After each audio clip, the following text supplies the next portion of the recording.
If the sum of the reciprocal of the roots of the equation x square minus bx plus 36 is equal to 0 is 5 upon 12, then the value of p is. Now, if we assume the roots to be alpha and beta, then we can form an equation from the given data that 1 upon alpha plus 1 upon beta, that is the sum of the reciprocal of roots, is equal to 5 upon 12. Now, if we simplify the left hand side, we get alpha plus beta upon alpha beta is equal to 5 upon 12.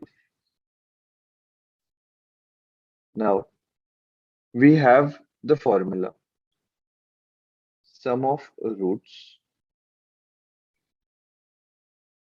is equal to minus b upon a.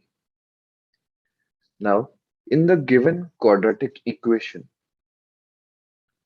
we have a is equal to 1, b is equal to minus p, and c is equal to 36. If we compare it with the general form of quadratic equation. So sum of roots is equal to minus b upon a. That is minus of minus p upon 1. Now sum of roots is nothing but alpha plus beta. So alpha plus beta comes out to be p.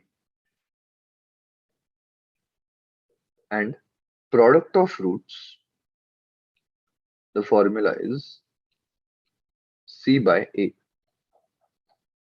So we get here alpha beta is equal to 36.